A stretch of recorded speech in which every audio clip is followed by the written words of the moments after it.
แคนดี้จอมแก่นเล่ม 4 EP ที่ 2ฉันขอโทษที่ทำให้ทุกคนเป็นห่วง ตอนนี้ฉันอยู่ที่อเมริกาแล้ว ฉันผ่านการผจญภัยมาเยอะทีเดียว ถ้าเล่าให้สแตร์ฟังคงสนุก อาชีคุณยังขมวดคิ้วอยู่อีกไหม แอนนี่กับแพทสองคนนั้นทำให้เธอตกใจอยู่บ่อยๆหรือเปล่า ส่วนตอนนี้ฉันสบายดีไม่ต้องเป็นห่วง อีกไม่ช้าฉันคงได้เป็นพยาบาลเต็มตัว ตอนนี้ฉันอยู่ที่โรงเรียนพยาบาลแมรี่เจน งานที่นี่เหนื่อยมาก แต่ฉันจะพยายามให้ถึงที่สุด หวังว่าทุกคนคงสบายดี แล้วเราจะได้พบกันอีกทีนะ ฉันปิดไฟให้แล้ว ลาตรีสวัสดิ์นะ ฟรานี่เทริส คุณอัลเบิร์ต ฉันไม่มีโอกาสเขียนจดหมายถึงพวกคุณ ฉันได้เดินตามทางของตัวเองเหมือนพวกคุณ สักวันหนึ่ง วันที่ฉันได้พบพวกคุณ ตอนนั้นฉันคงได้เป็นนางพยาบาลแล้ว ฉันจะไม่ยอมแพ้เด็ดขาด แล้วแคนดี้ก็หลับไปในค่ำคืนวันแรกในโรงเรียนของพยาบาลแมรี่เจน เช้าวันรุ่งขึ้น แคนดี้เข็นรถเข็นพาคนไข้เดินเล่นภายในบริเวณโรงพยาบาล เป็นไง สบายดีหรือเปล่าล่ะแม่คนสะเพร่า โอ้เออค่ะพยาบาลเข้ามา แม่คนสะเพร่าอ๋อย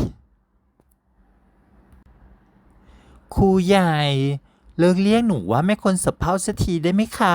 คนไข้ได้ยินจะคิดว่าหนูเป็นคนยังไง คนไข้ต่างหัวเราะอย่างรู้สึกเอ็นดูแคนดี้ถ้าเธอยังใส่หมวกแบบนั้นอยู่อีกแล้วก็ฉันมีสิทธิ์ว่าเธอได้ อ้าว ฉันใส่หมวกผิดด้านเหรอเนี่ย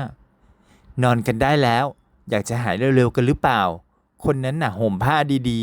ๆ ดูท่าทางขึงขังจังเลย รอให้ถึงวันที่ฉันได้เป็นพยาบาลเต็มตัวก่อนเถอะ วันนั้นคงไม่มีใครมาว่าฉันได้อีก เพื่อนรักของครูโพนี่ ถึงทั้งสองจะมีลักษณะที่แตกต่างกันมาก แต่ก็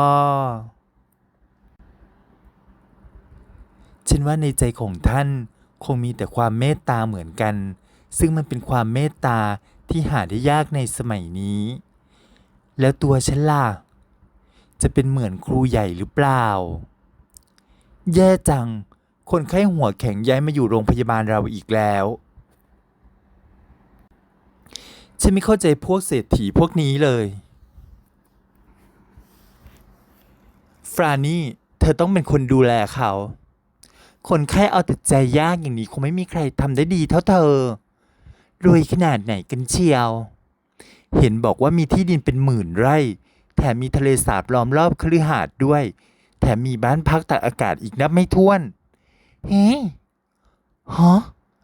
ที่ดินเป็นหมื่นไร่ บ้านพักตากอากาศนับไม่ถ้วน แล้วแคนดี้ก็ตกใจกับสิ่งที่ได้ยิน แต่ฉันไม่อยากทำเลยจริงๆ ฉันไม่อยากให้เขาคิดว่าฉันเป็นทาส ขนาดหน้าฉันยังไม่อยากจะมองเลย ได้ยินว่าเขาเรียกว่าท่านวิลเลียม ฮะ ท่านลุงวิลเลียม ท่านมาถึงที่นี่เชียวหรือ ฟรานี่ ได้โปรดเถอะให้เป็นหน้าที่ของฉันดูแลท่านเองได้ไหม ทุกคนต่างพากันตกใจในการขันอาสาดูแลคนไข้คนนี้ของแคนดี้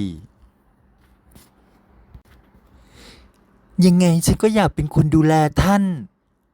แต่เธอเพิ่งมาอยู่นะ จริงด้วย ฟรานี่มองแคนดี้อย่างคุ้นคิด ครูใหญ่คงให้ฟรานี่เป็นคนดูแลแน่ แต่ว่าฉันอยากดูแลท่านจริงๆนะ ได้โปรดให้ฉันทำเถอะ อ๋อ ฉันรู้ละ เธอคงรู้ว่าเขาเป็นเศรษฐีสินะ ถึงสนใจ ไม่ใช่หรอกค่ะ ฟานี่มองแคนดี้อย่างรู้สึกคลางแคลง ซึ่งทำให้แคนดี้รู้สึกหวาดระแวง ก็ได้ ฉันเปลี่ยนหน้าที่ให้เธอ แต่เขาเป็นคนดื้อ แล้วก็เอาแต่ใจตัวเองนะ ไม่เป็นไรค่ะ ถ้าเธออยากทำจริงๆ ฉันลองพูดกับครูใหญ่ให้ก็แล้วกัน ขอบคุณมากฟานี่ ในที่สุดฉันก็จะได้พบท่านลุงสักที แคนดี้ยิ้มอย่างดีใจและมีความสุขที่สุด จบ EP ที่ 2 โปรดติดตามตอนต่อไป